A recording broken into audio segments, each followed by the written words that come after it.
tidak. Artinya juga kami memahami kehidupan para notaris, juga mungkin atau pernah juga terjadi orang sudah koordinasi dengan BPHTB, ketika ngurus PBB, datang lagi balik karena mungkin karena jarak, karena sudah tahu harga ataupun yang sebagainya. Jadi nanti harapan kami proses PBB nanti bisa selesai semua dari kantor ibu saja, dan lagi masyarakatnya didapatkan ke sini dulu baik dari notaris. Ini kita mulai nanti yang pertama ini di BPHT, artinya untuk kecamatan desa kami juga merencanakan untuk pendaftaran pertama kali nanti PBB bisa juga di kelurahan, tapi kami mencoba di notaris lebih yang berhasil mungkin bahkan nanti akses untuk pribadi untuk masyarakat mungkin akan kita buka sehingga masyarakat akan dari pendapatan PBB-nya. Hanya proses verifikasi mungkin di kami di pemerintah kecamatan nanti kita lihat proses verifikasinya. Jadi kita bersama-sama mendengarkan arahan nanti panduan dari Pak Anton yang kita bisa kita laksanakan untuk cepat proses. Demikian maksud dari undangan kami untuk acara ini. Terima kasih. Mas.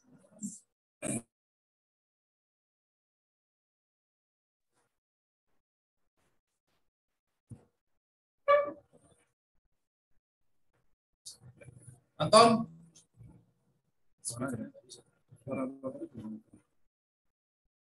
Halo Pak. Halo Pak. Ya, bisa kita mulai Pak? Udah bisa Pak. Baik, saya langsung aja Pak.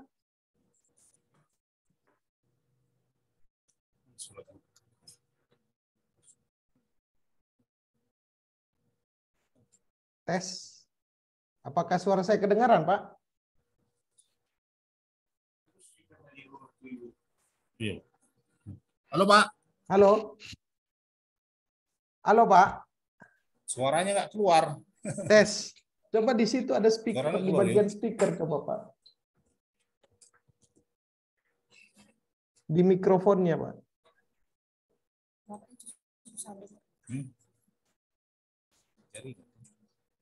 Tes. Ya. Tes. Ya Pak, oke. Oke, udah masuk Pak. Masuk Pak. Oke Pak. Baik, terima kasih kesempatannya Pak Kaban dan teman-teman semua. Saya coba share screen yang sudah dikembangkan.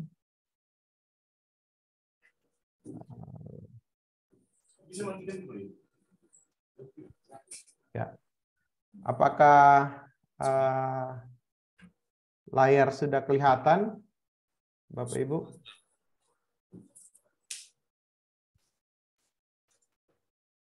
Halo? Sudah Pak. Sudah. Oke Pak. Baik,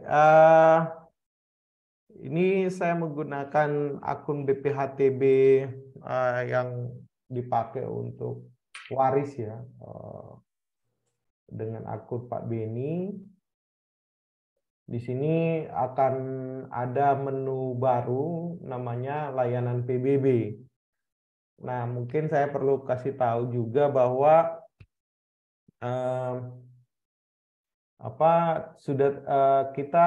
saya sudah menghilangkan satu menu usulan wajib pajak karena wajib pajak nanti bisa diusulkan langsung lewat layanan PBB ini. Nah, layanan PBB ini nanti bisa diakses oleh Bapak Ibu PPAT melalui akun di BPHTB. Di sini ada menu layanan PBB. Nah, di sini kalau kita lihat di sini akan ada tahun, kita akan split data-data yang kita usulkan dan sampai ke persetujuan dari 2022 ke bawah. Ini memang Bapak Ibu belum ada. Nanti kalau 2024 ada, 2024 nanti 2022 jadi arsip gitu ya. Nah, kita lihat sekarang ke tahun 2023. Nah, apa layanan yang ada disediakan untuk teman Bapak Ibu PPAT? Kalau kita lihat formulirnya, di sini ada tombol formulir. Di sini ada pendaftaran wajib pajak, pemutakhiran wajib pajak, pendaftaran SPOP dan pemutakhiran SPOP, dan faktor pengurang PBB. Di sini saya nggak tahu nanti untuk pembekuan dan lain-lain apa perlu dikasih juga, atau ada satu lagi ya layanan seperti bayaran kolektif ya, pembayaran kolektif, tagihan kolektif. Apakah itu perlu dikasih juga ke PPAT, saya belum tahu. Cuman yang ada saat ini ada 5 layanan: pendaftaran wajib pajak, pemutakhiran wajib pajak, pendaftaran SPOP untuk PBB ya. Kemudian pemutakhiran SPOP kalau misalnya berbeda luas dan lain-lain, ini bisa dimutakhirkan. Kemudian faktor pengurang. Faktor pengurang ini diberikan untuk yang merasa tidak mampu membayar PBB bisa menggunakan menu ini. Nah, kita mulai dari yang pertama, pendaftaran wajib pajak. Ini sama seperti yang kita Bapak Ibu pernah buat ya, yang ada di menu awal kemarin, permohonan wajib pajak. Ini sesuai dengan yang lama, tidak ada perbedaannya. Perbedaannya cuman ini di waktu tahun yang lama itu otomatis langsung bisa dipakai. Tapi kali ini untuk wajib pajak ini menunggu proses. Jadi harus ada diverifikasi supaya jangan salah, nik, nama dan lain-lain, supaya jangan salah harus diverifikasi, dan itu juga cuma satu verifikasinya di wajib pajak ini. Jadi kalau nggak salah Pak Yudi kemarin yang melakukan verifikasi terhadap pendaftaran wajib pajak. Nanti kita bisa coba, saya jelaskan dulu secara general isinya. Kemudian pemutakhiran wajib pajak.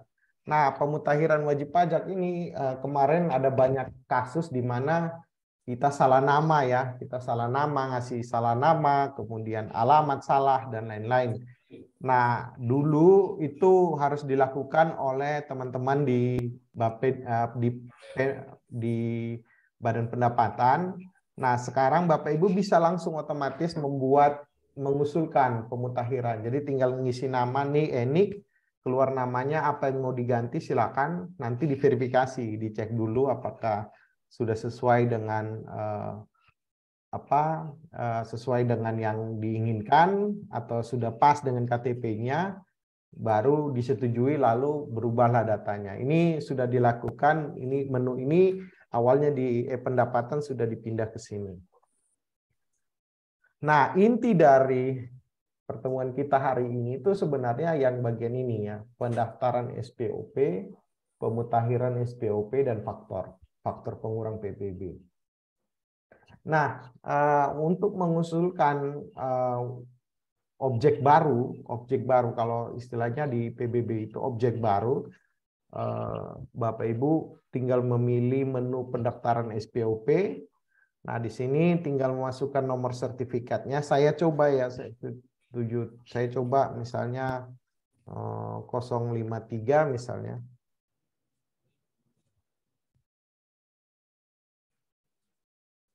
054 lah misalnya, kemudian luasnya menurut sertifikat ya Bapak Ibu, jangan di luar dari itu. Kemudian tahunnya, tahun sertifikat. Nah, ini akan berpengaruh banyak ya Bapak Ibu. Jadi kalau misalnya tahun sertifikatnya ini 2023, ya berarti SPPT yang akan keluar cuma tahun 2023. Namun kalau Bapak Ibu mengisi di sini 2017, nah, 2017 itu akan membuat SPPT sebanyak 2023, 22, 21, 20, 19, maksimal 5 tahun. Jadi ini akan diberikan SPPT sebanyak 5 tahun. Kenapa? Karena seharusnya ketika sertifikat itu terbit, wajib pajak itu harusnya melapor ke Badan Pendapatan sehingga dibuatkan sertifikat PBB. Namun karena wajib pajak dianggap tidak melaporkan, maka akan dibuatkan maksimal 5 tahun, dibuatkan PBB-nya 5 tahun.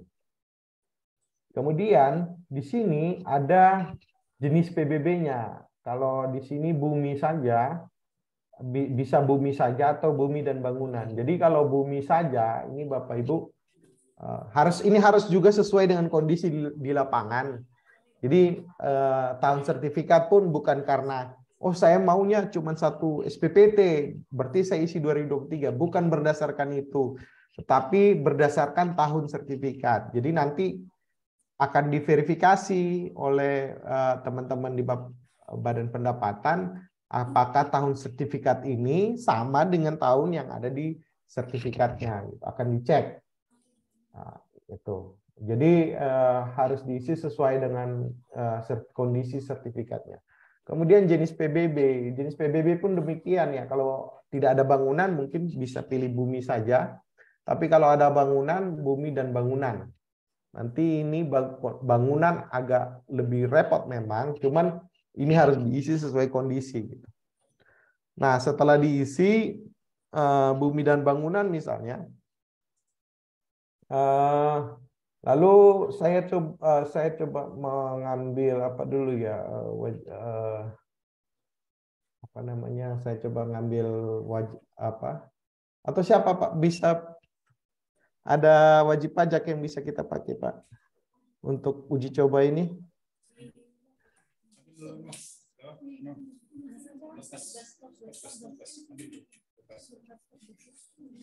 Atau mau kita ulang aja dari wajib pajak baru ya Pak? Boleh Pak. Ada berkas nggak Pak?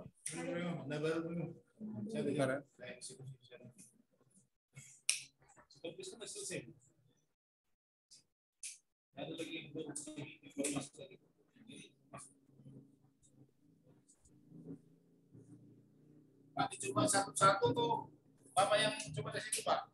Iya, kalau nggak gini aja lah, saya pakai yang ada di sini aja ya Pak. Nanti saya hapus datanya. Ya. Oke, ini saya coba satu nick dari aplikasi, saya coba cari. Nah, Bapak Ibu bisa lihat di sini ada keluar datanya bahwa ini nicknya sekian, namanya Tiopan Hutagalung, kemudian alamatnya di Siraja Hutagalung gitu. Nah, ini kita pakai ini harus sesuai juga ya Bapak Ibu, dia didaftarkan ke wajib pajak ini, kemudian kita pilih lokasinya. Nah, lokasi objek ini kita pilih. Nah, ini saya coba di Tarutung ya. Saya coba di Tarutung karena kebetulan Tarutung punya banyak nomor yang sudah tersertifikasi dan ada di Bumi ATR. Nanti biar ada petanya, saya coba mendaftarkan di Kelurahan Utatoruan. Nah, setelah dapat di Kelurahan Utatoruan, kita pilih jalannya. Jalannya saya bebas aja dulu ya, isi, kemudian Jalan Marpusa lingkungan 3 nomor 76 misalnya ya. Nah, setelah itu ini pilih koordinat. Nah, koordinat selama ini Bapak Ibu mungkin di BPHTB itu Bapak Ibu mungkin lewatin ya karena kondisi tertentu dan itu disetujui langsung teman-teman di Bapenda. Mungkin tahun ini kalau di PBB saran saya ini harus presisi karena ini akan dipakai untuk menilai, akan digunakan untuk menilai NJOP dari tanah yang mau diusulkan. Jadi ini harus presisi, harus pas. Nah, gimana caranya? Ini pilih koordinat objek. Nah, di sini seharusnya sudah ada gambar putih. Ini gambar putih ini adalah gambar desa atau kelurahannya, sudah dikasih. Ini sudah fokus, dia sudah fokus ke desa atau kelurahan yang kita pilih tadi. Jadi ini contohnya Huta Toruan 7. Ini sudah dia sudah harusnya ini tidak boleh dilewatin harusnya ya. Kebetulan di sini tidak saya kunci karena saya juga takut karena border ini, batasan ini, itu saya ngambil dari Dukcapil, data di Dukcapil, di peta GIS-nya Dukcapil. Saya takut, mereka pun sendiri tidak meyakini 100% border ini benar gitu. Jadi minimal ngasih gambaran kita, inilah desanya. Nah, desa ini kan sebenarnya tidak begitu luas lagi, sudah di tingkat desa, gitu. Jadi harusnya kita sudah diarahkan di mana kira-kira objek yang mau kita daftarkan itu. Nah, selain itu, Bapak Ibu, ada warna kuning. Warna kuning ini adalah peta bidang dari BPN. Nah, sebelum ke sana, sebelum kita lanjut sini, saran saya Bapak Ibu ketika waktu mau mendaftar, Bapak Ibu cek dulu ke ATR BPN. Ini namanya Bumi ATR BPN. Ini saya coba ganti ke ya ini. Nah, ini kuning-kuning ini sudah kuning-kuning yang sama dengan yang ada di BPHTB kita ini. Ini kuning-kuning itu adalah bidang tanah. Bidang tanah. Jadi bisa kita arahkan ke posisi yang tepat. Misalnya ya Bapak Ibu, ini tadi kita, saya nggak tahu di mana, sebentar. Dia di dekat jembatan, kita cari jembatannya. Ya, ini jembatannya. Oke, ini sekitar sini berarti. Ini ada ini. Ya, ini memang teman-teman di para wajib pajak itu harusnya bisa membantu Bapak Ibu di mana kira-kira lokasi tanah, atau mungkin Bapak Ibu sudah mungkin juga ya kemungkinan besar juga udah pernah melihat tanah tersebut sehingga bisa didaftarkan. Nah, sehingga tahu di mana kira-kira lokasi. Nah, kalau misalnya Bapak Ibu sudah tahu pasti ini kira-kira tanah yang mau kita daftarkan, kita tinggal pindahkan dia ke tengah. Bagian ini kita pindahkan ke tengah. Lalu kita gambar. Kita gambar. Ini sama sebenarnya dengan formulir SPOP manual ya, ada gambar denah. Nah, ini sudah lebih baik lagi karena sudah dibantu dengan peta asli dari Google. Ini kita tinggal gambar kira-kira seperti ini bentuknya. Bentar.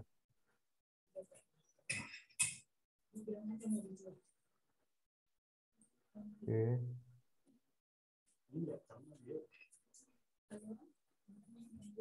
Sudah hilang lagi. Nah, ini tadi ya.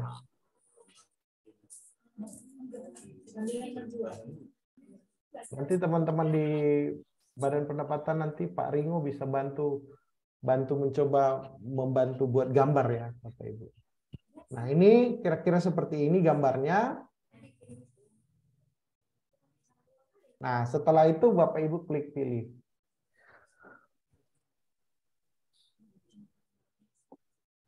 Jadi ada ini memang termasuk yang bagian yang agak sulit karena harus kita cari di mana lokasinya. Sebenarnya ada, nanti saya lihat lagi, kita bisa lihat lagi di sini ada tombol orang, di sini kita bisa lihat langsung lokasinya gimana menggunakan Google Street. Ini prosesnya memang agak lama karena dia harus memproses dan memfoto.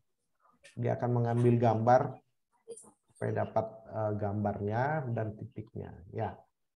Nah, setelah selesai dia proses, kita akan lanjut ke bagian bangunan. Nah, Bapak Ibu kalau kita lihat di sini ada data bangunan. Kalau kita tidak memilih bangunan misalnya, ini bumi saja, maka tidak ada pilihan bangunan di sini, kosong. Jadi kalau Bapak Ibu punya nanti objek itu punya bangunan, bisa klik bangunannya. Nah, di bangunan ini Bapak Ibu, data bangunan harus diisi. Ya, kalau nanti Bapak Ibu dapatin yang cuma bumi saja, mungkin lebih ringan ya Bapak Ibu, mungkin lebih ringan untuk bumi saja. Tapi kalau harus ada bangunannya, ini caranya. Jadi klik tombol tambah data. Nah, di sini ada banyak yang harus diisi. Saya coba pandu mulai dari yang atas. Jenis bangunan. Nah, jenis bangunan ini sudah punya harga masing-masing Bapak Ibu. Jadi di sistem sudah punya penentuan nilainya berapa kira-kira, bentuknya seperti apa, ini sudah ada. Jadi di sini contohnya sudah ada 16 jenis bangunan. Ada perumahan, perkantoran swasta, pabrik, toko, ruko, apotik dan seterusnya, rumah sakit, olahraga dan seterusnya. Ini bisa Bapak Ibu pilih. Misalnya yang paling umum kan perumahan ya, perumahan. Nah, di sini akan dibagi lagi. Perumahan 1 lantai atau 2 lantai ke atas. 2 lantai ke atas. Jadi kalau bertingkat ya berarti yang ini, kalau tidak bertingkat berarti yang ini. Nah, misalnya lah kita dua lantai. Nah, 2 lantai dia tanya lagi luasnya tipenya berapa? 045, 076 atau sampai 500 tipe 555. Jadi ini harus ditentukan. Kalau misalnya 2 lantai tipe 45 atau 76, berarti kita pilih yang ini, tombol aksi. Nah, setelah itu kita ditanya nih, kondisi umumnya gimana? Apakah dia kondisinya baik, sangat baik, sedang jelek? Ini nanti mungkin perlu dibuat jenis kategorinya. Kalau baik itu seperti apa? Nanti teman-teman di Bapenda bisa bantu biar membuat klasifikasi baik, sedang, jelek itu yang gimana? Apakah sangat baik itu berarti tak bisa dari tahun bangunnya? Itu berarti 1-2 tahun ke belakang berarti harus sangat baik atau seperti apa, itu mungkin teman-teman di Bapenda bisa nanti bantu untuk buat kategorinya. Tapi taruhlah saya membuat sangat baik. Kemudian konstruksi bangunannya itu terbentuk dari baja, batu bata, beton atau kayu. Nah, ini udah jelas ya konstruksinya gimana. Apakah baja, beton, atau saya pilih beton misalnya. Lalu di sini Bapak Ibu kan kita tadi pilih jumlah lantai 2 sampai 999. Artinya 2 ke atas. Nah, kalau 2 ke atas berarti misalnya saya pilih di sini jumlah lantainya 2. Kalau saya masukin 1 di sini dia akan nolak karena yang kita pilih itu 2 ke atas. Kalau 2 ke atas ya berarti 2.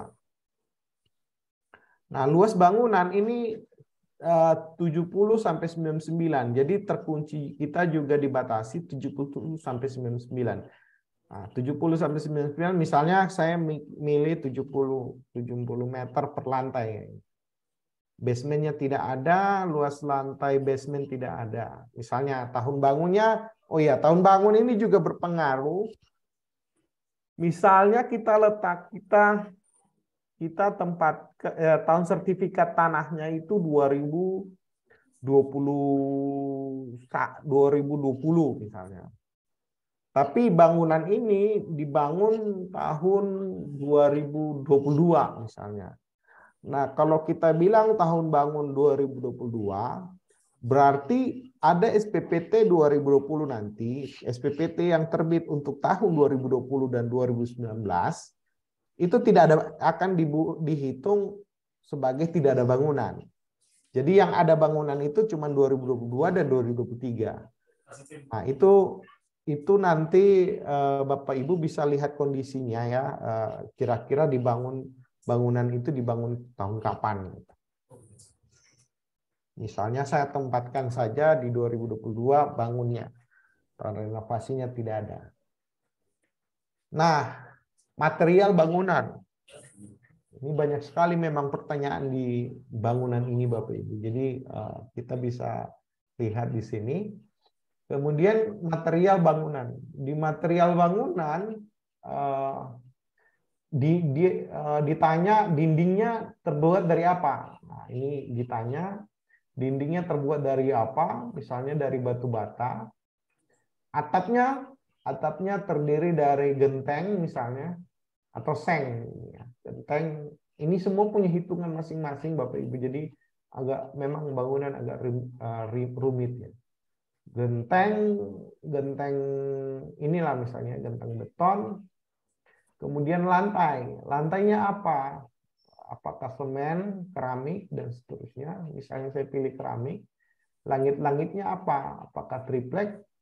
Tidak ada langit-langit atau akustik. Nah, ini atau jati ya, triplek misalnya. Nah, setelah material bangunan ini ada fasilitas. Fasilitas di bangunan itu apa saja? Apakah ada listrik? Nah, kalau ada listrik, Bapak Ibu bisa pilih. Di sini ada jenis-jenis listriknya, 900 watt. Ya, misalnya kita isi 900 watt atau 1300 ya, 2200 misalnya. Kemudian ada nggak pendingin ruangan non sentral? Ada nggak pendingin ruangan sentral? Ini AC sentral, AC non sentral, AC yang berdiri sendiri. Ada lift nggak? Ada eskalator nggak? Ada pagar nggak? Ada genset nggak? Nah ini Bapak Ibu bisa isi nanti, misalnya pagar bata, misalnya panjangnya tadi panjang luasnya berapa ya? 70 berarti panjangnya misalnya panjangnya 10, lebarnya 5 misalnya. Oh ini tinggi 1 meter, panjangnya misalnya 50 ya, 50 meter. Ini dia akan hitung luas pagarnya 50 meter dari batu bata. Dan sebagainya ya. Ini ada banyak sekali konfigurasinya. Ada sumur kah, ada proteksi api kah, ada kolam kah, ada kolam renang, ada harganya kolam renang lagi, Bapak Ibu. Kemudian setelah itu upload surat izin mendirikan bangunan. Ini kalau nggak salah, nggak tahu ya ini apakah wajib atau tidak. Ini saat ini masih wajib. Nanti bisa kita, misalnya tidak wajib, kita bisa hilangkan ya. Gambarnya ada, kita upload misalnya. Nah setelah itu kita upload, mendirikan bangunannya juga kita upload. Nah ini foto bangunannya, silakan diupload fotonya.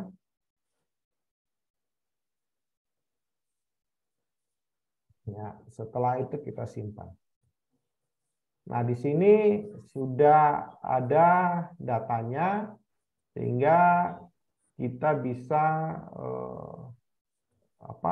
sudah bisa kita lanjut ngupload sertifikat lahan, sertifikat KTP NPWP badan pemiliknya.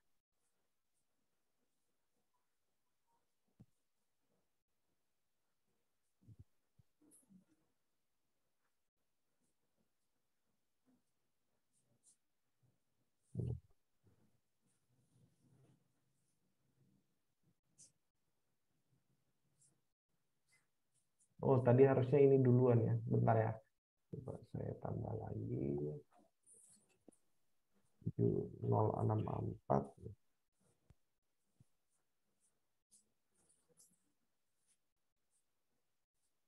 Skip 2017 Bumi dan Bangunan. Ini lokasi sebentar.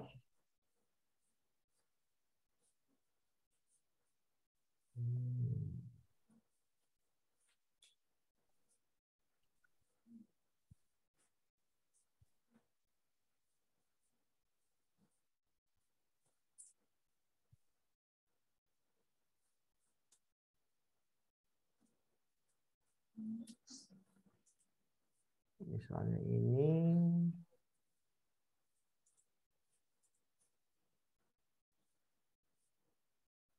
Ini.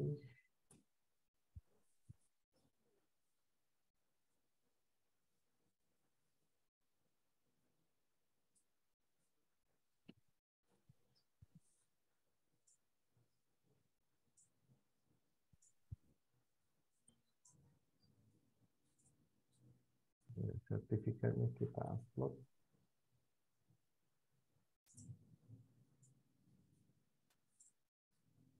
Foto lahannya kita upload.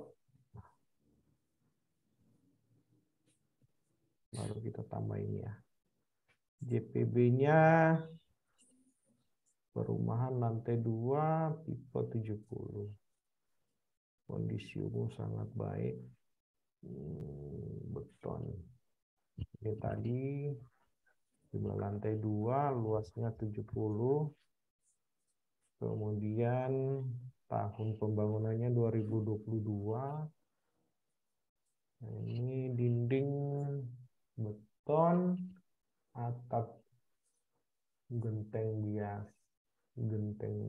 biasa, lantainya keramik, langit-langitnya triplex, listriknya 2200. Kemudian kita upload surat izin membangunnya, kita upload gambar maketnya, kita upload foto bangunannya, simpan. Oke, setelah itu kita tinggal simpan. Nah, ini sudah masuk datanya. Ini kalau kita buka, kita bisa lihat SPOP yang diusulkan itu gimana bentuknya, luas buminya, nomor sertifikatnya, koordinatnya, kemudian ada bangunan, jumlah bangunannya cuma 1, luasnya 70, berkas-berkasnya ada juga di sini. Nah, wajib pajaknya siapa? Ini wajib pajaknya. Kemudian kalau kita mau lihat formulirnya, ini formulirnya.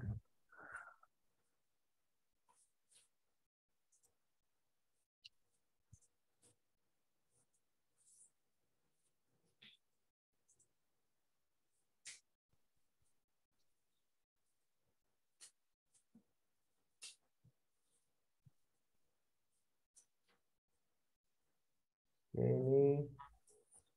ini datanya. Ini bangunannya. Ini konfigurasinya. Oke, setelah itu kita ajukan.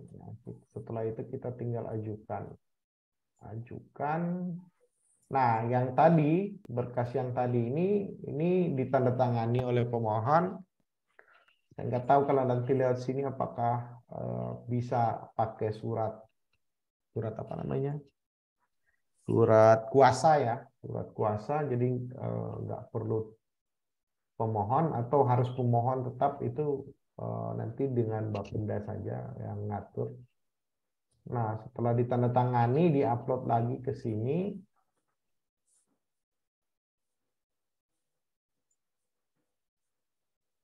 Ini baru ajukan. Nah, setelah diajukan, Bapak Ibu bisa pantau sama ke BPHTB, bisa pantau di sini nanti kira-kira apa catatan-catatan dari para verifikator dan terakhir nanti ada di persetujuannya Pak Kaban. Ini saya coba untuk alurnya itu kalau pendaftaran dan pemutakhiran wajib pajak itu cuman ini kan masih di Bapak Ibu ya, PPAT, draft dan pengajuan. Dan ini nanti cuma satu saja, verifikasi wajib pajak. Dan itu kalau nggak salah Pak Yudi ya, Pak Yudi yang nanti melakukan verifikasi di sini. Jadi kalau ini sudah diverifikasi, baru masuk ke data. Jadi harus kita pantau nanti kalau sudah verifikasi udah oke. Nah, tapi untuk pendaftaran dan pemutakhiran SPOP PBB ini cukup panjang perjalanannya. Ini dari draft dan pengajuan, ini Bapak Ibu di PPAT yang melakukan. Nanti ada proses penilaian. Nah, penilaian ini ada beberapa orang di Bapenda yang melakukan, Pak Utagalung dan Ibu, ada saya lupa nama Ibu, maaf. Kemudian ada, ya Pak? Yolanda, Pak. Oh, Ibu Yolanda. Ini yang melakukan penilaian. Nah, kemudian ada verifikasi PBB ini nanti oleh Pak Kabid. Setelah diverifikasi Pak Kabid baru masuk ke persetujuannya Pak Kaban. Jadi kalau Pak Kaban sudah setuju, SPPT sudah terbit, dan itu Bapak Ibu udah bisa bayar di Bank Sumut untuk tanda persetujuannya. Nah, coba mungkin Pak Kabid boleh Pak lakukan proses di yang ini Pak, biar kita bisa lihat hasilnya. Pak, teman-teman, Bu Yolanda, Pak dan Pak siapa namanya, Pak Kabid nanti, dan Pak Kaban mungkin nanti kalau Pak Kaban kalau keberatan nanti bisa saya yang lakukan. Kami ICC dulu, Pak, berarti, Pak. Iya Pak, biar saya bisa bisa tunjukkan hasilnya nanti Pak. Oh, sebentar ya Pak. Ya, Pak. Nah ini jadi ini Bapak Ibu ada 6 tahap, 2 tahap ini dilakukan oleh Bapak Ibu. Jadi draft itu selalu ada di draft. Draft itu kondisi Bapak Ibu masih bisa ngedit atau memperbaharui data.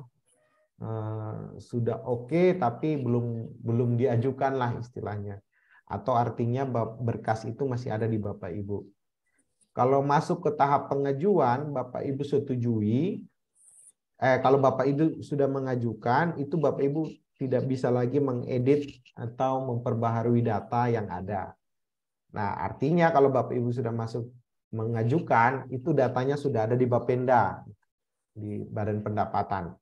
Nanti Badan Pendapatan akan melakukan penilaian, melakukan verifikasi, sampai ada tanda tangan dari Pak Kaban. Nah, ini untuk pendaftaran dan pemutakhiran. Nah, kalau pemutakhiran apa yang bisa dilakukan? Sama Bapak Ibu, kita tinggal milih objeknya yang mana, nomor NOP yang lama, tanpa titik dan garis. Ini saya coba ya. Misalnya saya coba satu objek.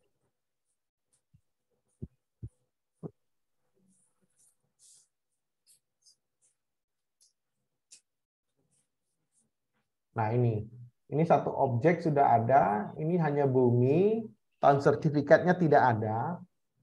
Nah mungkin mau diisi misalnya, diperbaharui bisa, tinggal diisi nanti tahun sertifikatnya, nama sama nomor sertifikat. Ini kebetulan NOP ini tidak ada di dalam database kita.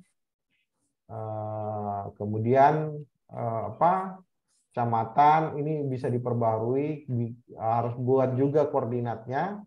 Koordinatnya ini di yang mana sih tanah itu yang dimaksud. Jadi kalau misalnya luasnya salah misalnya, gimana? Bisa diperbarui nggak? Bisa diperbarui. Atau saat ini sudah tidak dimiliki oleh Pak James Pasaribu lagi, sudah orang lain misalnya. Bapak Ibu juga bisa mengusulkan itu siapa. Cuman masalah pergantian wajib pajak ini memang agak mungkin harus diperhatikan, akan diverifikasi lebih dalam, karena ketika pergantian kepemilikan itu harusnya melalui BPHTB. Cuman kan ada kasus-kasus tertentu yang bisa saja memang mungkin saja database yang belum update sehingga bisa lakukan perubahan. Nah, ketika melakukan perubahan itu bisa mengajukan lewat sini. Bisa mengusulkan luasnya lebih, ini ternyata luasnya lebih 170 bukan 158. Atau bahkan luasnya 1000 meter bukan 158. Nah, ini bisa diusulkan lewat sini. sama perjalanannya sama seperti pendaftaran, cuman datanya sudah ada, tinggal pilih dulu NOP-nya dan diajukan. Sama persis dengan pemutakhiran. Nah, sambil menunggu pendaftaran tadi, ada menu terakhir namanya faktor pengurang PBB. Nah, ini kalau misalnya terjadi kalau misalnya luasnya tagihannya terlalu besar dan wajib pajak tidak mampu misalnya mau mengajukan permohonan. Nah, ini Bapak Ibu bisa mengajukan lewat sini. Nanti akan dicatat berapa dan lalu harus ada alasannya nih, alasan-alasannya kenapa pengurangan.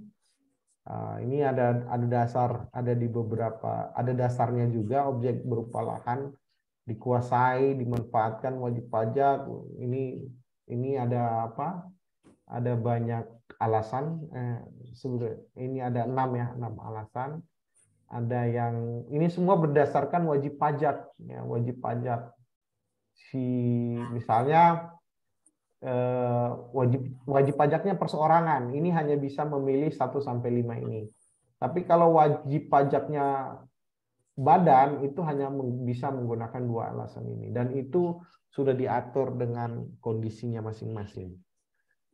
Persennya berapa, nilai pengurangannya nanti dihitung sistem lalu diajukan. Itu aja.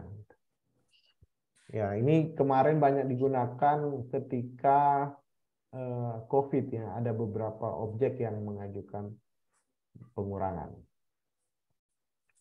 karena tagihannya terlalu besar. Gitu. Oke, ini saja mungkin sambil kita menunggu prosesnya, ini masih di pengajuan. Ini nanti kita hapus kok Pak, nanti nggak apa-apa, kita disetujui saja, nanti saya hapus datanya.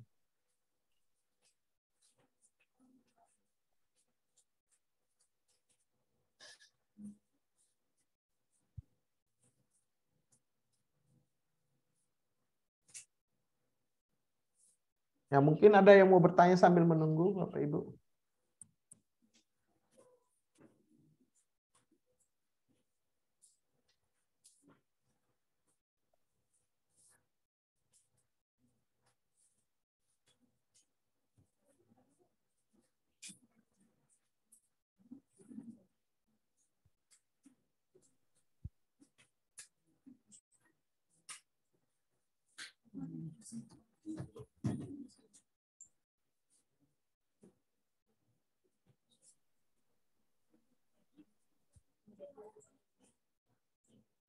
Nanti bisa di grup, nanti bisa bertanya ya mengenai PBB ini.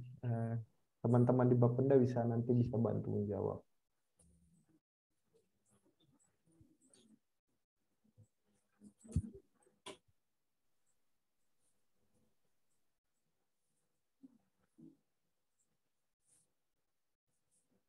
Bisa deh bertanya. Pak. Ya. Kedengaran, Pak?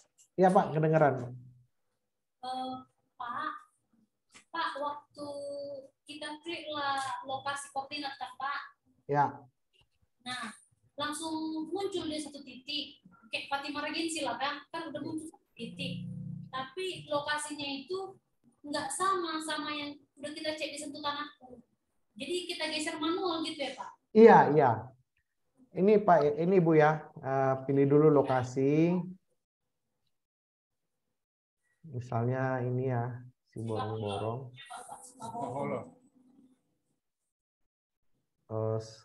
Saya coba yang ini aja ya. Kalau si Polo nanti saya juga nggak tahu di mana Fatimah Regensinya. Gini ya, jadi di zoom aja dulu biar besar. Ini minimal ini membantu, ini gambar ini membantu kita bahwa ini desanya lah. Gitu. Lalu misalnya kita mau geser, tinggal klik kita bawa ini ke satu titik di mana kira-kira tempatnya gitu. Nah, misalnya ini. Nah, itu tinggal kita gambar.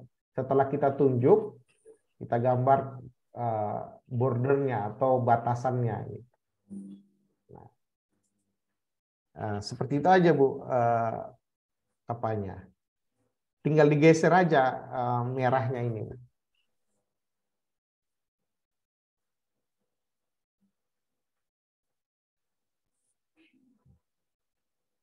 Bisa dari sentuh tanah, kalau itu lebih menarik lagi ya Bapak Ibu kalau ada sentuh tanahnya. Kalau enggak lewat bumi ATR ini ya. Ini juga bisa dipakai panduan kita menuju ke lokasi. Ini gambar-gambar ini sudah dari BPN yang kuning-kuning ini, yang sedang loading ini. Agak lama memang loadingnya. Ini kita ngambil langsung dari BPN. Jadi ini gambar-gambar bidang tanah ini, kuning ini. Yang sudah ada sertifikatnya. Tapi kita nggak tahu itu punya siapa memang.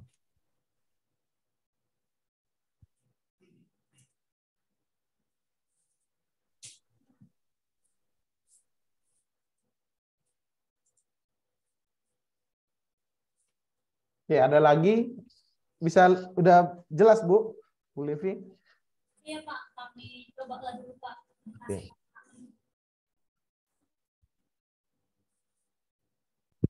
Ada lagi Bapak Ibu yang mau bertanya?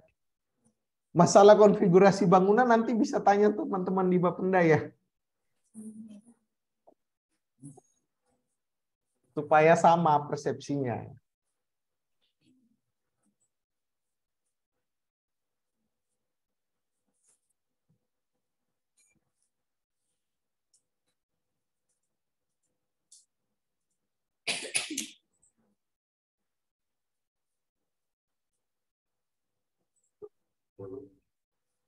Ya, satu yang mungkin catatan penting di sistem ini untuk PBB ini koordinat sangat penting Bapak Ibu, karena Bapak Ibu tidak ada tidak bersama-sama dengan tim penilai. Tim penilai itu menilai NJOP itu berdasarkan titik. Jadi Bapak Ibu jangan sampai salah men-tagging di mana lokasinya. Karena di tim penilai itu di sistem itu sudah diberikan juga teman-teman yang sudah terbit. Jadi kita penilai itu disajikan informasi tetangganya kira-kira NJOP-nya berapa. Jadi berdasarkan titik koordinat yang Bapak Ibu pilih itulah ditentukan NJOP-nya gitu. Pak Anton, Ya Pak. itu udah cari Pak Kabit, nggak ada pengajuannya Pak. Nggak ada pengajuannya Pak. Di penilai sekarang Pak masih. Nggak ada juga katanya Pak. Sebentar ya Pak, saya cek.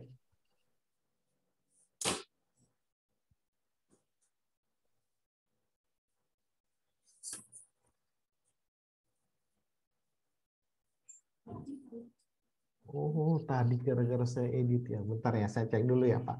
Ya. Ada saya edit tadi apa? Saya nambahin beberapa kondisi di database Pak, bukan di code. Bentar.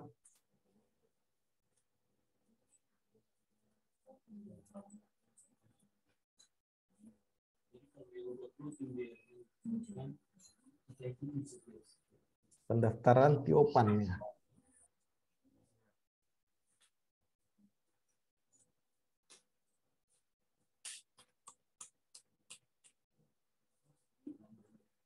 Dia bisa kasih sesuai bentuknya.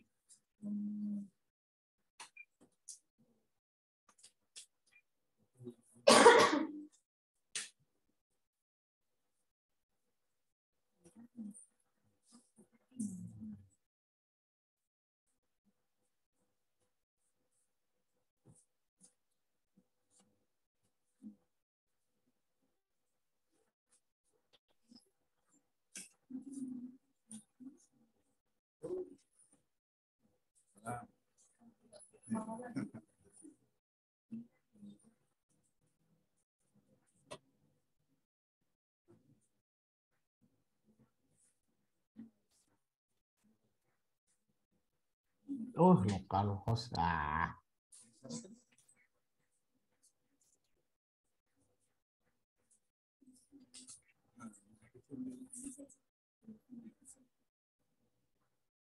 Jadi kalau di reporting, kalau di kami kasihkan dari dia segitiga. Di segitiga berarti profilnya dipilih secara acak. Jadi bisa langsung di ini kalau sudah bentuk ini, oh berarti sudah masuk. Iya, dipilih kan yang merah ini. Bisa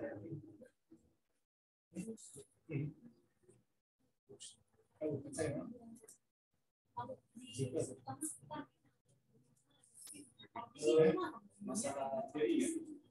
Itu nanti di kantor baru sharing orang ini kamu mungkin itu juga muncul. Jadi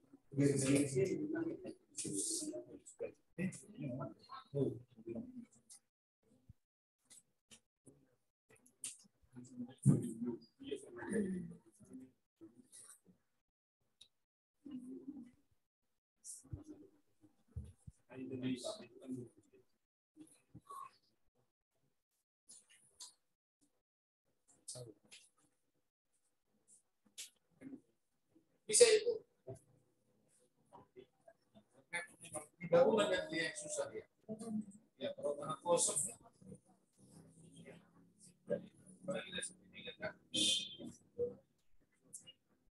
Ya, saya rekomendasi lagi kan.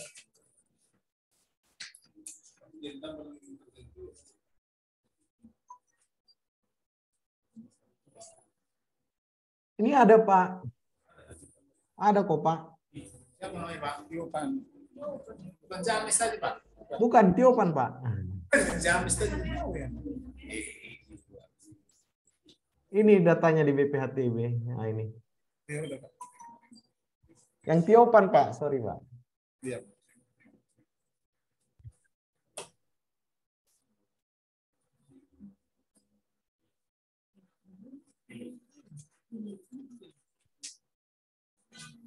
Jadi kalau salah penentuan koordinatnya gimana itu Pak? Bisa diperbaiki?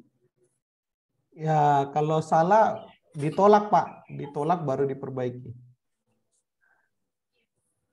Oh, dari Kominfo dari Bapenda tinggal reject, lalu nanti ke PPAT untuk edit lagi.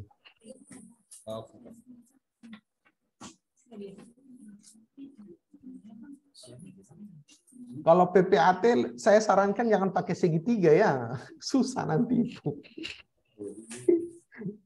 Saran ya. Kan PPAT punya akses kan ya sampai melihat tanahnya ya. Bapak Ibu PPAT. Sampai bisa melihat tanah nggak? Iya. jadi kalau dia belum sertifikat, kita kasih kode 05 kali untuk sertifikat. Yang SHM dia kita tulis. Jadi kalau di aplikasi yang langsung kita tulis M. Jadi di event data temp ini kita tulis SHM titik spasi baru 5 digit sertifikat. Biar bisa langsung kita tahu bahwa berkas ini itu sudah masuk di kendaraan. Itu yang misalnya kan masih jual beli belum sertifikat, nanti kita kasih 05 kali nomor sertifikatnya.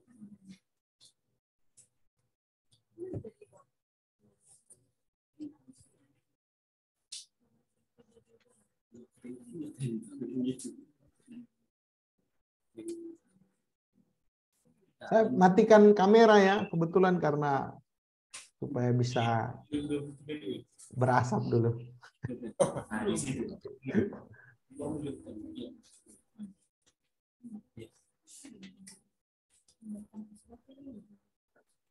Nanti rekamannya saya taruh di YouTube, nanti Bapak Ibu bisa akses rekamannya. Kenapa Pak? Iya Pak. Ini teman-teman belum nilai kah? Lama. Yang dia mau mencoba PBB baru.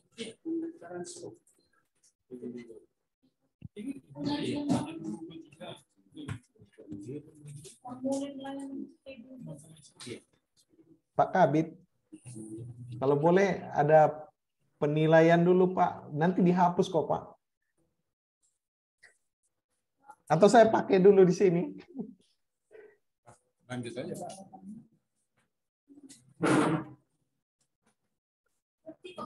Ini kan langsung ke penilai kan, Pak? Langsung. Iya, di penilaian sudah ada Pak. Di penilai sudah ada, tapi belum dinilai.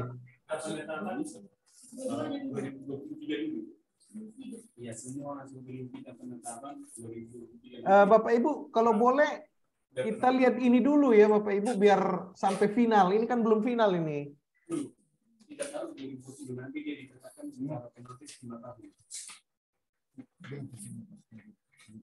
Kita lihat dulu yang ini, biar setelah itu, karena di sini masih ada proses cetak dan lain-lainnya, cetak.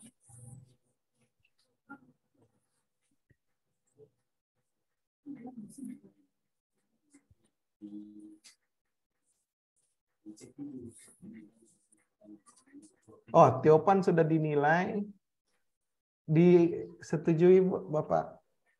Ini siapa penilai? Siapa nih, Pak? Sudah dinilai.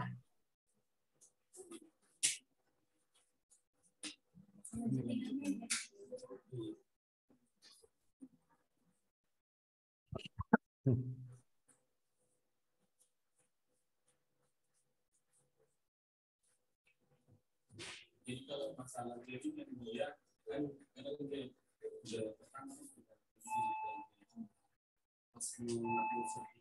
tapi nggak masuk. Jadi harus kita tulis sertifikatnya tidak sesuai. Masalah kami di sini masalah jadi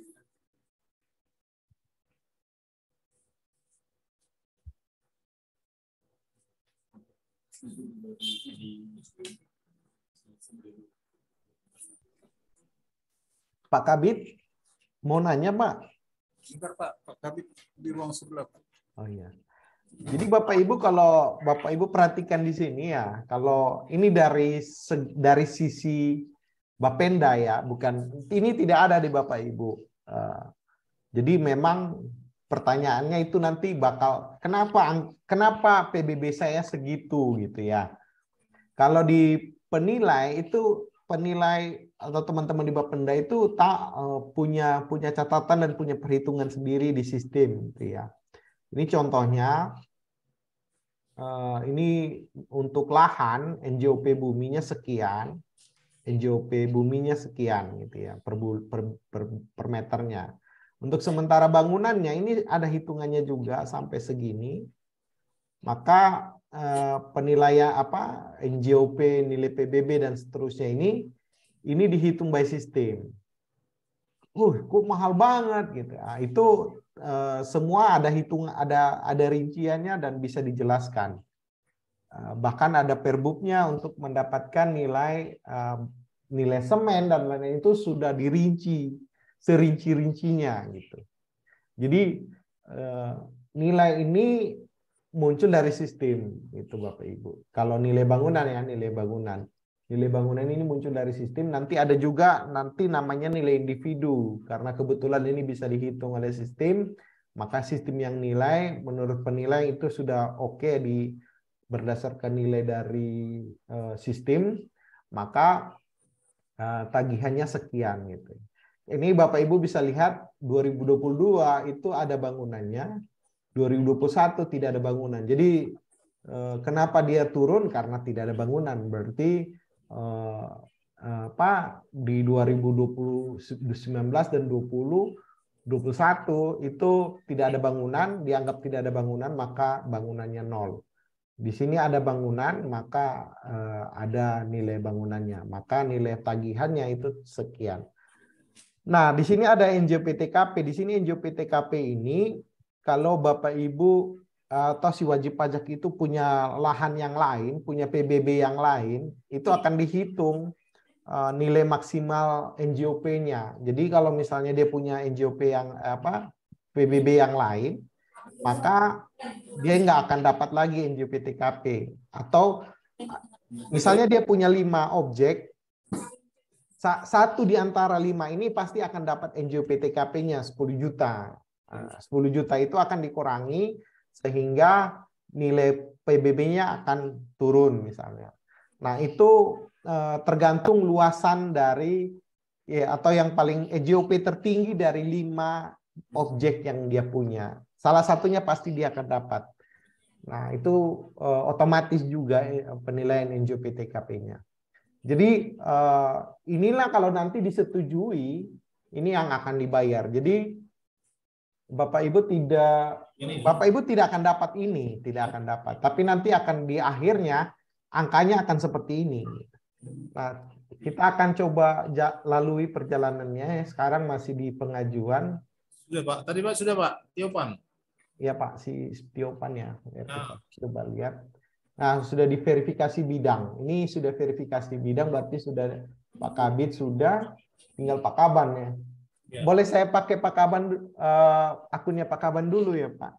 Iya Pak, boleh Pak, izin Pak Kaban. Izin Pak Kaban. Ini hanya simulasi, nanti saya hapus. Ya. Nah, ini kalau Bapak Ibu lihat statusnya di sini verifikasi bidang, berarti sudah masuk ke Pak Kaban SPOP-nya, SPPT-nya, tinggal beliau tanda tangan. Saya coba masih proses loading karena data di Pak Kaban banyak.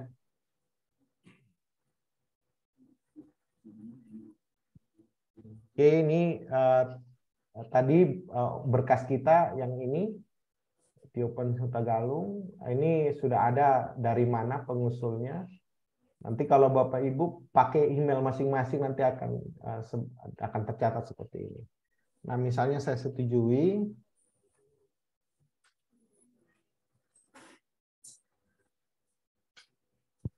Ini prosesnya lumayan berat ya. Sampai nanti selesai.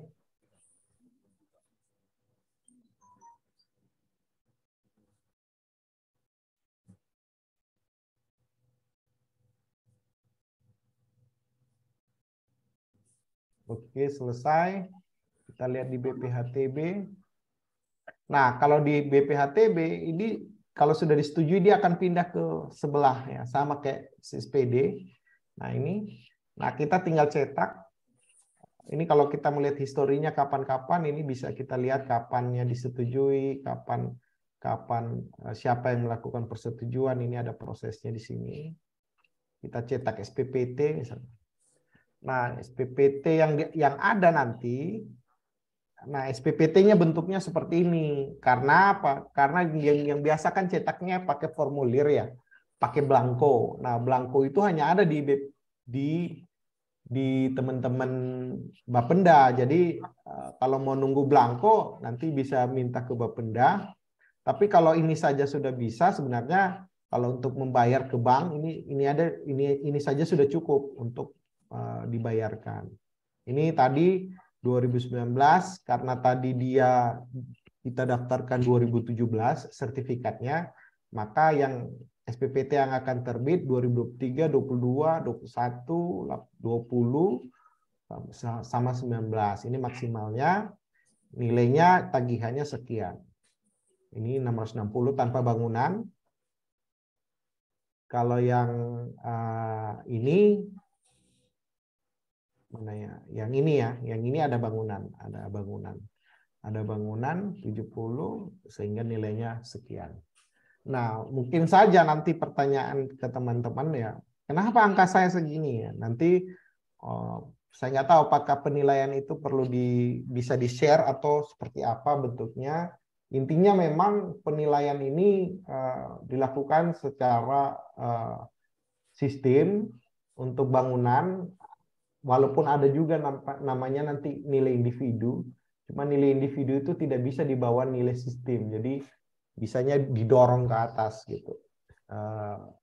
Kalau nilai bangunan itu berdasarkan NJOP yang tetangga-tetangga tadi. Ya, kira-kira seperti itu. Jadi ini sebenarnya Bapak Ibu udah bisa cetak dan ini bisa dibawa ke Bank Sumut untuk dibayarkan.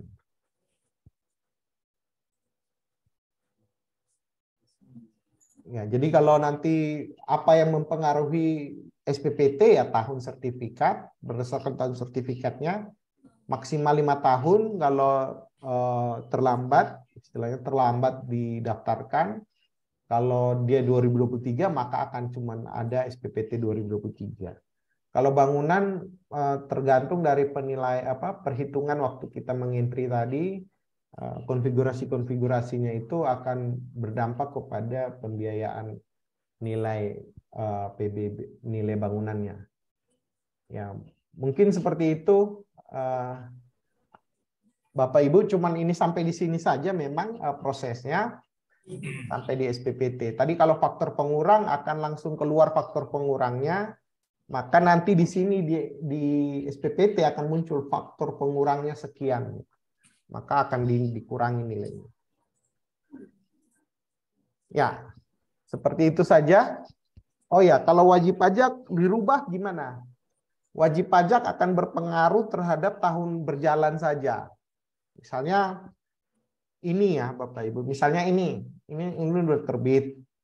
Lalu kita mau mengganti, oh ternyata 2022 ini salah, ini bukan Pak Tiopang misalnya. Ini Pak yang NIK yang lain. Maka kalau kita mengajukan lalu disetujui, maka yang 2023 saja yang berubah. Yang 2022 ke bawah itu tidak akan berubah. Ya, dia tidak akan berubah karena apa? Karena itu sudah ditetapkan. Ya, mungkin itu Bapak Ibu yang yang bisa saya sampaikan mengenai layanan PBB di aplikasi BPHTB. Pak, itu kan daftar baru ya Pak? Iya Pak, daftar baru. Pemutahirannya belum Pak ya? Pemutahiran sama aja sih Pak. Ya.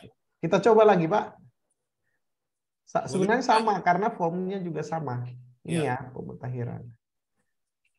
Kalau pemutahiran luas dan lain-lain itu bisa lewat pemutahiran ini.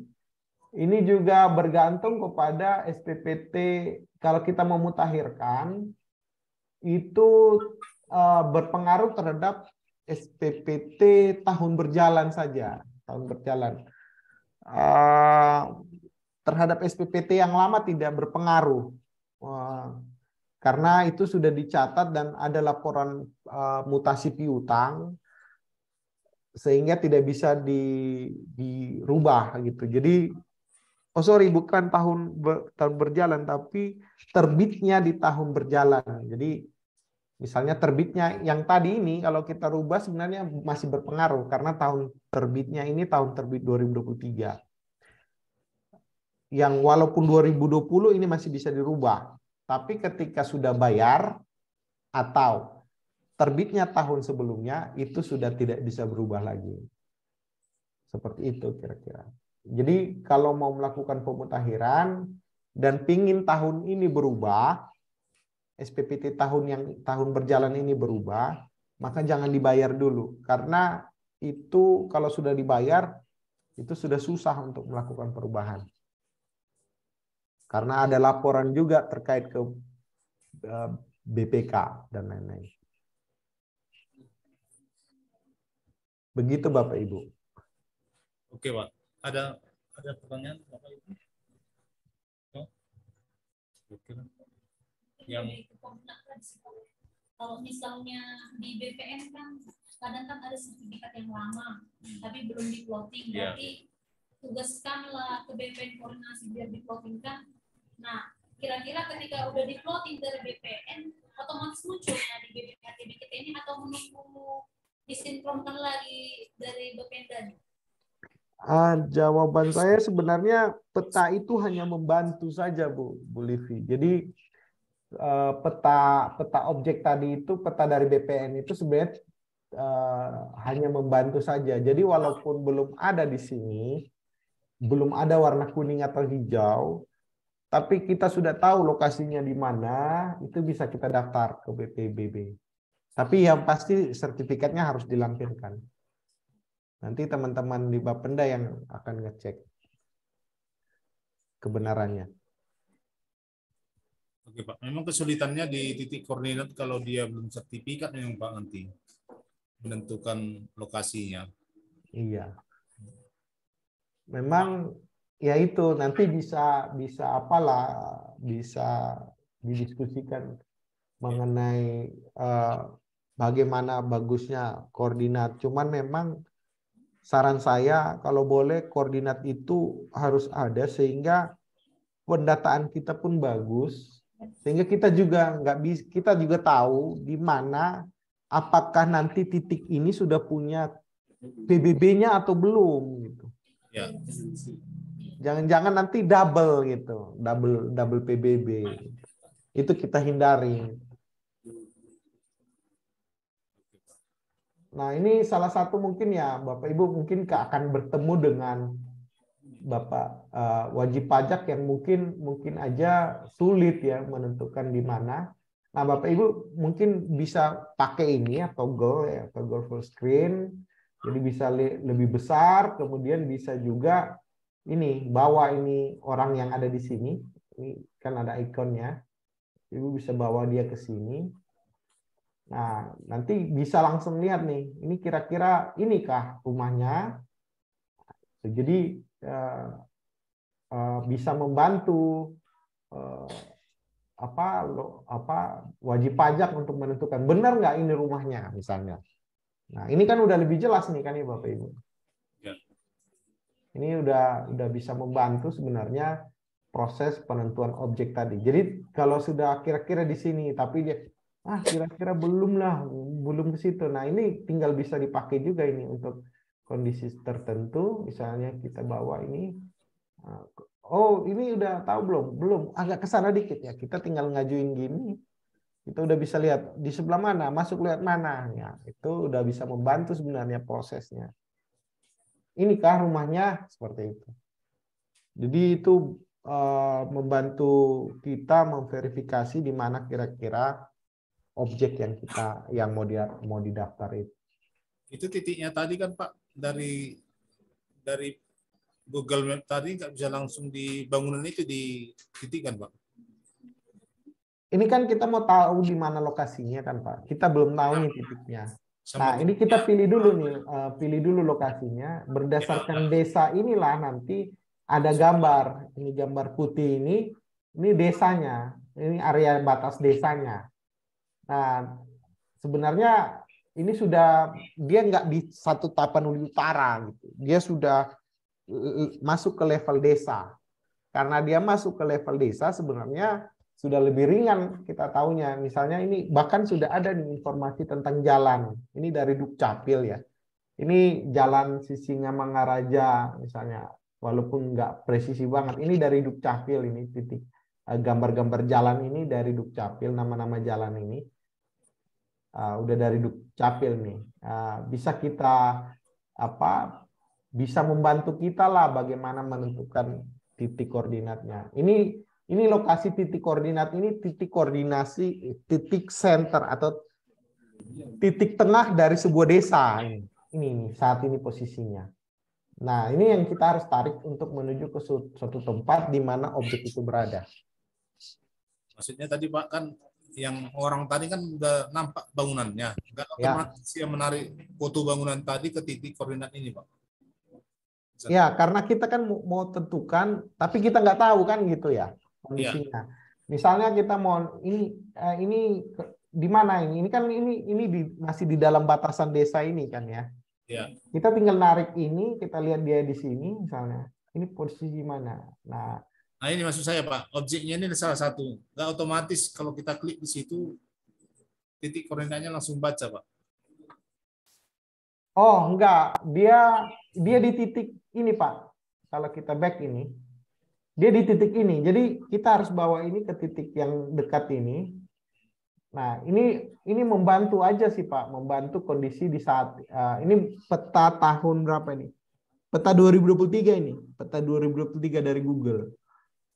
Ini harusnya sudah bisa membantu kita bahwa memang di kondisi sebenarnya di tahun ini sudah membantu kita sebenarnya lokasinya. Tapi kalau kita menentukan ini titiknya, itu nggak bisa Pak. Ini memang hanya membantu untuk mengarah ke titik yang sebenarnya. Berarti masih perkiraan juga ya Pak? Iya, tapi itu sudah sesuai dengan titik ini, titik merah. Jadi jangan ditaruh di sini gitu. Kalau ditaruh di sini udah jauh dia dari titik merah itu.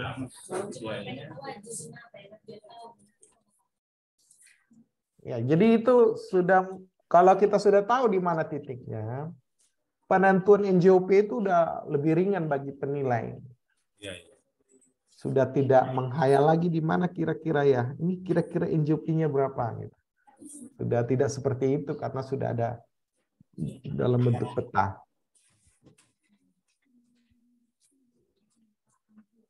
Gitu Bapak Ibu. Ada yang mau bertanya lagi?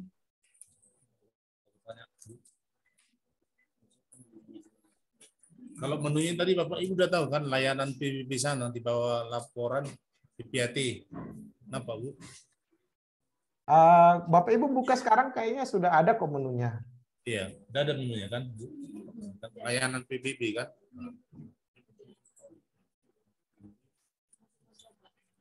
Iya.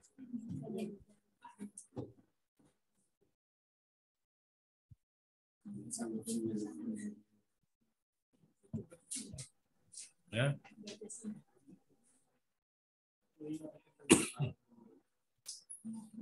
Oke, saya hapus dulu yang ini ya Pak. Boleh Pak.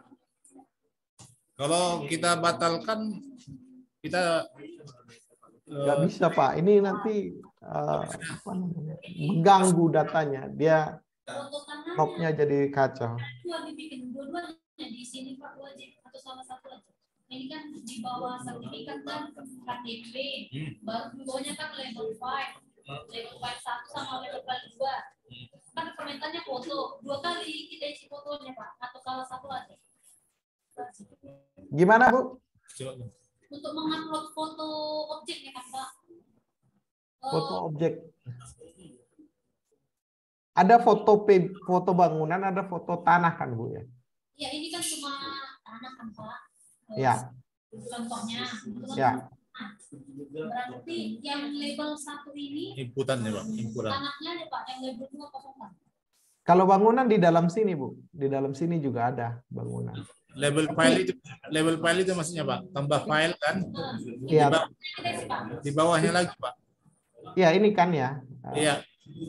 Ini dia untuk ngupload pakai yang tombol ke atas, untuk download untuk melihat tombol ke bawah. Satu itu. Nah kalau punya beberapa apa namanya beberapa gambar, tinggal tambah file aja, jadi bisa nambahin. Oh, bisa lebih dari satu. Apa ya, biar Ya. nilai depannya sama atau Oke. Ya. Cuman ini kalau nggak salah masih PDF ya. Bapak Ibu bisa aja ngubah ke all file untuk ngambil gambar JPG. Nanti kalau apa bisa dihapus kalau nggak terpakai bisa dihapus. Berarti itu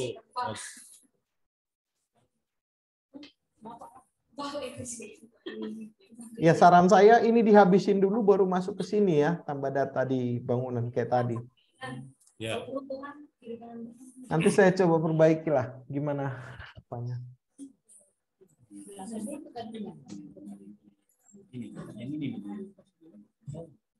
Sudah bisa loh. Sudah bisa. Tinggal mengikuti. Apa ya?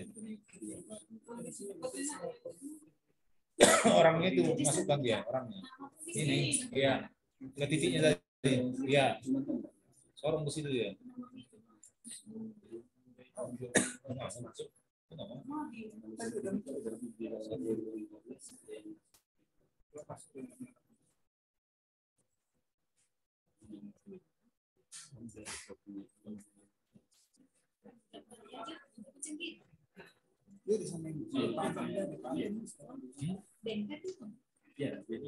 Pak, ini tuh koordinatnya ada yang nggak membaca dia, Pak. Nggak membaca gimana, Pak? Orang itu dimasukkan ke dalam nggak bisa membaca dia, nggak muncul, menolak juga. Pilih ini, klik tombol pilih. Pilih itu.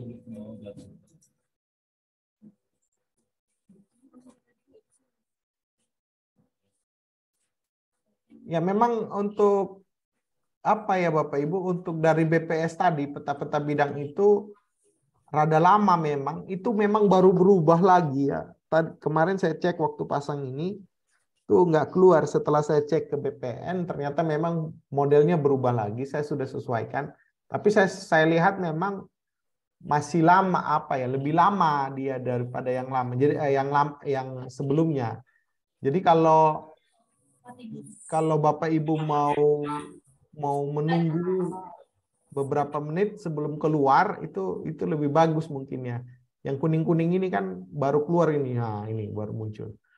Agak lama memang karena itu servis atau layanan dari BPN dia. Kalau server BPN-nya mati, ya berarti memang kita nggak akan dapat warna kuning ini. Itu dari server BPN dikasih.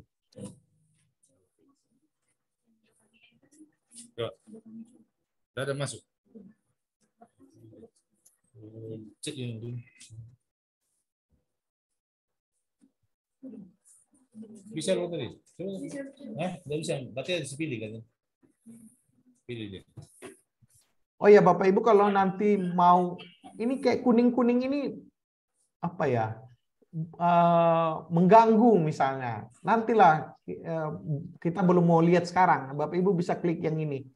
Nah, ini yang kuning-kuning itu jadi hilang. Oh.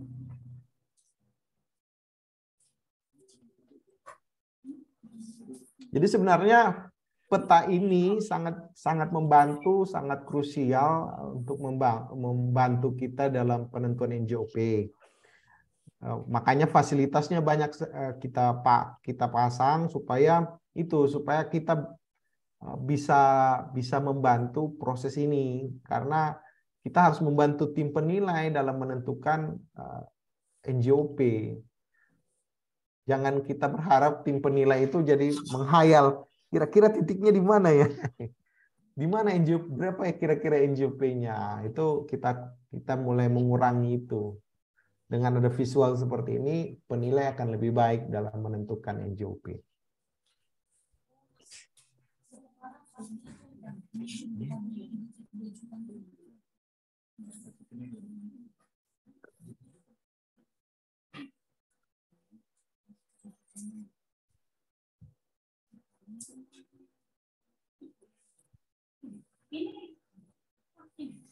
Ya, kalau kita klik di sini gambar area, ya kita harus menggambar areanya. Kotak aja ya Pak? Kotak aja. Waktu mau pengajuan itu kan Pak, Ya. kan ada di sini dibikin bekas pendukung. Ya. Mulai permohonan yang ditandatangani. Ini Ya. mana ya Pak? Nah, itu klik tombol formulirnya, Bu, untuk hasilkan formulir. Nah, itu harus ditandatangani oleh si wajib pajaknya untuk sementara itu. Saya nggak tahu apakah boleh ada surat permohon, surat kuasa Pak ya, Pak Kabit ya? Ya. Atau gimana? Apa nggak harus wajib pajaknya atau boleh pakai kuasa aja gitu? Nanti kuasanya juga dilampirkan, cuma kan di hadapan notaris nanti mereka mengentri Pak, di print notaris nanti berkasnya itu kan. Oh iya. Nanti dilampirkan juga kuasanya Pak. Ya tanda tangan wajib pajak juga Pak. Oh gitu Bu Livi. Jadi ya, itu dicetak, ditandatangani wajib pajaknya. Iya. Iya, biar nggak tiba-tiba terbit terus muncul KSWP, terus bukan dia yang mendaftar dibilang Pak ya. Iya, iya.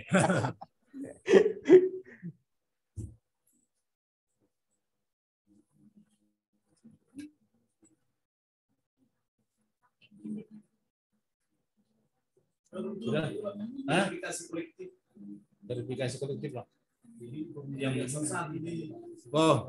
Pak Anton. Ya. Kalau kami memang bisa lah satu-satu Pak, kan Pak Kaban jadi satu-satu memverifikasi di bidang itu Pak, jadi lama kali. Iya, iya. Saya udah terpikir tadi malam tapi belum sempat saya eksekusi. Mungkin malam ini Pak Kaban saya eksekusi. Iya. Iya Pak Kaban. Nanti saya coba buat bisa rame-rame Pak. Ya Pak Kaban aja Pak, kami bisanya satu-satu kami baca dulu. Oh iya Pak, siap.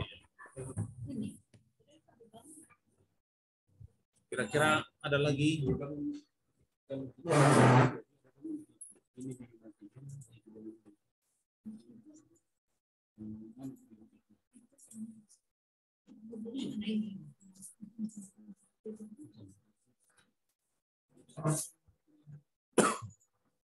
Ya, Bapak Ibu, gimana? Apakah Sebentar Pak, lagi titik koordinat ini memang agak sulit Pak.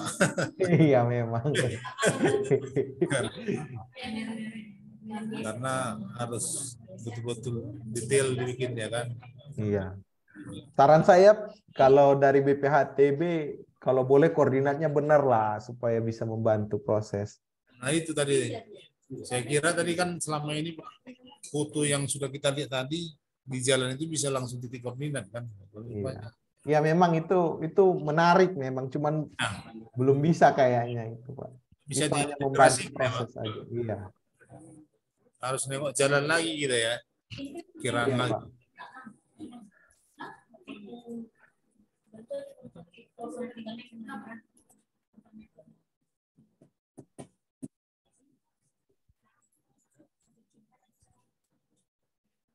Kalau foto bangunannya kan, kalau bangunan harus ya Bu, foto bangunannya. Iya. Foto kan sama wajib pajak.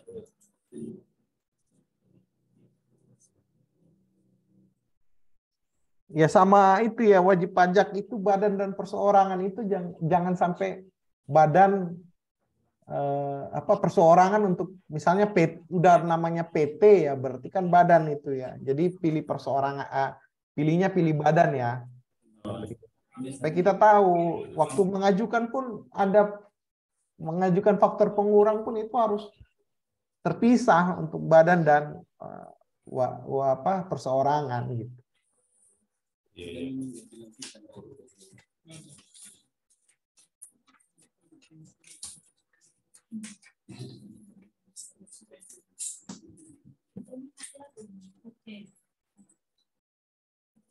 Oh iya, satu lagi Bapak Ibu, mohon maaf. Kalau Bapak Ibu pilih badan, maka nanti yang muncul itu kita akan minta pengelolanya, nama pengelolanya siapa, atau direkturnya, atau siapa yang menandatangani dari perusahaan itulah. NIP-nya dan jabatannya. Sehingga nanti berkas-berkas itu isinya itu si perusahaan itu, bukan lagi nama perseorangan. Jadi kita nanti bisa split mana yang badan, mana yang perseorangan. Itu NIP apa NIK, Pak? Kalau badan kan harusnya punya NIP juga ya, atau NIK bebas sih sebenarnya ini. Mau NIK aja. NIB yang ada, Pak. Ini si pengelolanya itu, Pak. Misalnya direkturnya. Misalnya kalau PLN kan ada direktur cabang atau manajer cabang misalnya. Oh, identitas pribadinya berarti, Pak? Iya, iya. Oh, oke. Nomor pegawainya ya? Iya, Pak. Nomor hidup pegawai ya? Iya, dari pengelola atau penanggung jawab. Oke.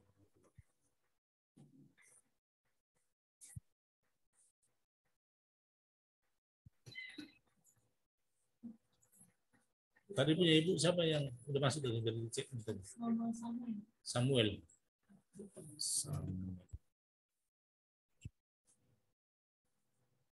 Oh ya, supaya jangan double nanti bisa pakai ini ya, Bapak Ibu, cek wajib pajak. Ini kemarin nggak bisa, sudah saya perbaiki.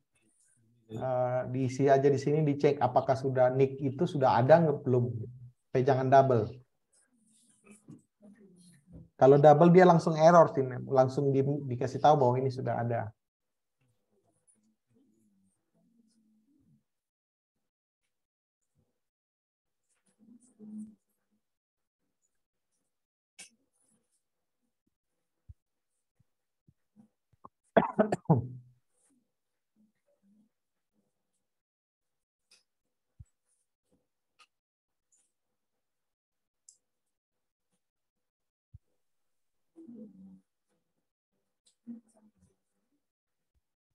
Nah, layanan ini bisa aja bertambah, nanti tinggal teman-teman di Bapenda mau ngasih layanan apa aja, nanti bisa koordinasi dengan saya untuk kita tambah layanan PBB ini.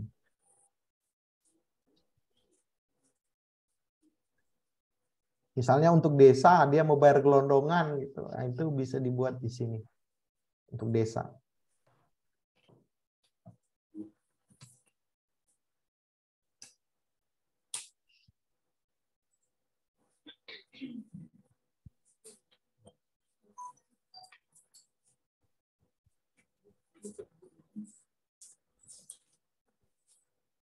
Kalau ini udah sukses, kita ke desa ya, Pak?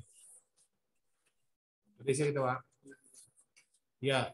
Kapan kira-kira, Pak? Kami susun dulu nanti, Pak. Apanya? Siapkan SK-nya dulu, Pak. Siap. Pak petugasnya kan. Kecamatan perlu nggak, Pak? Kecamatan. Hanya pantau aja atau gimana kecamatan? Merasa memantau aja itu, Pak, karena kan pelaksananya nanti di desanya, Pak. Desa. Oke. Kan? Ya, Pak. Nanti terakhir kita buka ke wajib pajak, Pak. Ya. Cuma memang kendalanya, Pak, kalau semua nanti di entry ada yang nggak pas kan, nanti harus banyak di reject gitu, Pak. Iya, memang Ya. tim Bapak nanti fokusnya ke verifikasi, cek data seperti itu nanti. Sama cek lapangan. Cek lapangan ya. Iya. Bisa saja gambarnya juga nanti yang tak pas gambar dibikin gambar. Iya. Tong sampah pula bikinnya rumah. Gitu. Ya, jadinya kondisi ini membuat kita sudah lebih fokus ke verifikasi data benar atau enggak. Yeah. Dan lagi ngentri data.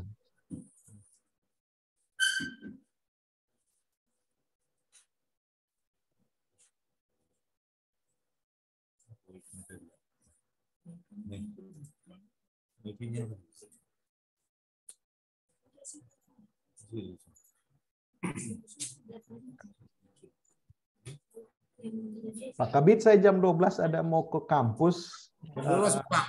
Ya. Ntar saya tanya dulu rekan-rekan notarisnya, Pak. Iya, Pak. Ada lagi, Bu, yang bisa ditanyakan? Ada Pak Unten, ada dia. Nanti kalau ada yang kurang, bisa melalui kami.